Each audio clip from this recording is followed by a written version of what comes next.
SlowCast English, Episode 6, Talking About Family. Emma, do you want to talk about family? Sure, family is important to me. How many people are in your family? There are 4 people. Do you see them often? Not often, but we talk a lot.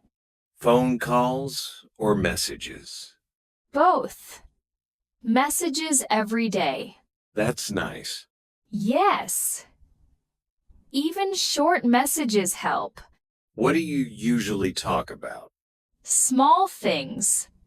Food, weather, life. Small talks matter. They really do.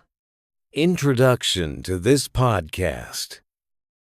Talking about family. 2 people discuss the importance of family, frequency of contact, and how even brief, daily messages help them stay connected.